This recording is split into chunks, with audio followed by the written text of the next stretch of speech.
Hey, what's going on, Chiefs Kingdom? This is Caleb James with Arrowhead Pride. I'm the lead analyst over there, and welcome to another edition of the KC Sports Report.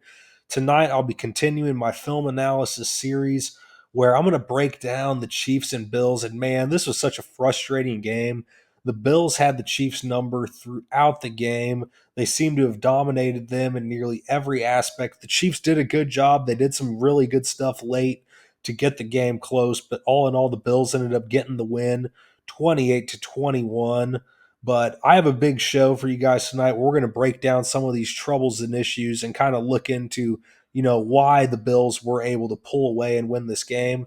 Before we get going, though, make sure to go like and subscribe so you can see all the great content that Michael's putting out on the site here. And I hope that you guys will enjoy this episode. The Bills' pressure plan and their containment plan on Mahomes was close to perfect all day. And you'll see here, they did a great job of just inducing him into making decisions he shouldn't have made. You see that, that pass falls incomplete. But this really starts with the wide view. And you see they got the trips off to the right here. And you'll see Mahomes rolls right. But this is really putting him in a disadvantage. It's putting the receivers at a disadvantage because most of them are running left. And the reason for that being is that, they're not going to be able to readjust knowing that he's scrambled. But you see the right side defensive end here. He's going to blast into the B gap. And both linebackers, they did like that little cross dog type look, but they're really both spies. And 42 closes down right on Pat as he's getting ready to throw. Not an accurate ball. Hollywood didn't have enough really time to react to it. It's a high pass. It gets broken up, and, it's a third down. So now the Chiefs are off the field. Joey Bosa was in the time machine this week. I mean, he looked like he was in his prime with the Chargers. You see, he gets Taylor there with a nice hesitation and long arm. Mahomes fires a pass a little bit high for Noah Gray. I really don't like this play in general, though. There's just not a lot of separation from anyone down the field.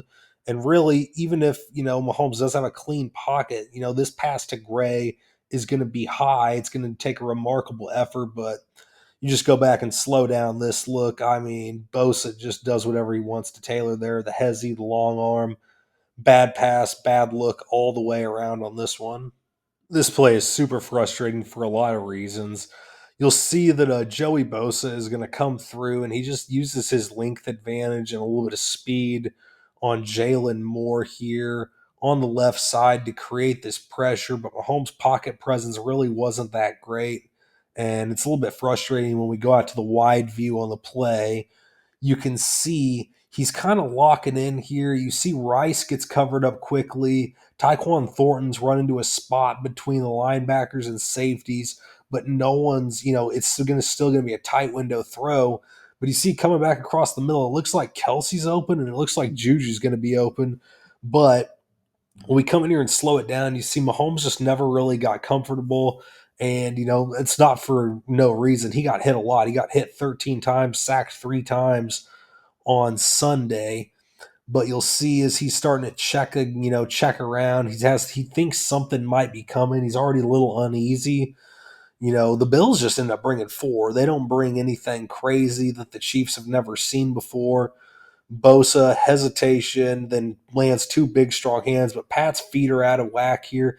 And if he just maintained a drop, I think he's going to find Kelsey there over the middle, but he kind of has his head down and he didn't see it. Defensively this week, the Chiefs just got bullied in the run game. James Cook kind of did whatever he wanted, and the Bills just, they did what they needed to do. They just killed the Chiefs with these outside runs, and you see Cook just gets the edge on McDuffie. Jalen Watson doesn't have a great angle on it. You can see a little bit better at the wide view. But really, Buffalo is going to be simulating like they're running like this little duo look where they're going to be acting like, blocking it like play side power, but they create a lot of dis movement at the line of scrimmage where they displace the Chiefs and Cook just breaks the one tackle there, and it's just not a very good angle. It's just bad football. But you can see again, they get good down blocks. McDuffie's not in a real great spot from the start, but Chanel's going to get blocked in. You see they bring over the tight end. So they've kind of got this big wall of receivers and tight ends over here, and they get the good angle on McDuffie and Chanel to create the seam. And Brian Cook, not a great angle either. He didn't really have much contain, neither did Watson, and it's a big rip for Cook. So Josh Allen's been playing pretty efficient football this year. The Chiefs didn't really have many answers for him until late. But man, everyone looks like an all pro when you fall down when you're trying to cover someone. The Bills got Dalton Kincaid back this week, and you see he's matched up with Drew Tranquil here, and Tranquil just falls. There's no excuses, no way around it. Just a really bad snap from him. Chiefs didn't get much pressure at all this week. They tried different things. Not until late though is where Chris Jones was able to generate any kind of pressure. But on this play, Allen has time to do whatever he wants. No real pressure from Jones. Chanel's getting thrown around in the middle. Not a great play. But you see how well this play is set up when we come up top and we're going to slow it down a little bit when we kind of start to dive into the look. The Chiefs, they have their two high safeties as usual. There's no one really in the middle of the field. They've got their cornerbacks. They get one motion man over. They have a real wide running back who is going to motion over also. This is kind of the indicator to Josh Allen that the Chiefs are probably in some kind of man look here. You see Tranquil is starting to come close to Kincaid, and Kincaid does a good job of releasing inside. And yeah, man, that's just a whiff. It's hard to win in the NFL when you fall down, especially with a good quarterback like Josh Allen to pick you apart down the field.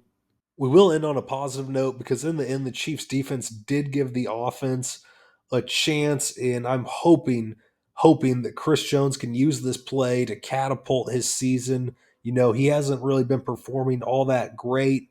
Obviously, he gets a lot of double and triple teams, but he did a great job here of creating the pressure, creating the play. Chenal got the sack. From the wide view up top, the Bills have this little bunch formation down here on the right side that they're going to be trying to work some different combinations out of. You see the motion over, but on the snap, the Chiefs are actually playing a little bit of zone defense. They threw a little change up at Allen there as he was looking down the field, but really a good job by Chris Jones. Once we jump in here to the end zone view, because he's going to go to work on Spencer Brown, the right tackle. And the Chiefs are mixing and matching. They got guys walking all around. Really, everyone knows if there's going to be pressure, it's coming from Jones. And Jones does a good job of rushing upfield, forces Allen to run. Allen tries to get away, but Chanel's too strong and brings him down. So hopefully that can get Jones going a little bit. So the Chiefs are headed into the bye. They are going to have a chance to come out, and they have some massive games out of that. I'm sure we'll be breaking down all of that. Big shout out to Michael, though, for once again letting me post all this content on his platform and be able to share my knowledge and passion for football and the Chiefs with all of you. I greatly appreciate that. You can go follow me on Twitter at CJ Scoobs. Make sure to go give Arrowhead Pride a follow also. Again, make sure you're checking out our website for all of the content that everyone's putting out. The games are starting to get bigger. November, December, January. This is where the games get big. So I hope you guys stick around for all the great content that I hope I'm going to be able to bring to you the rest of the way. It should be a great time. Make sure you're liking and subscribing, and I hope everyone has a great day.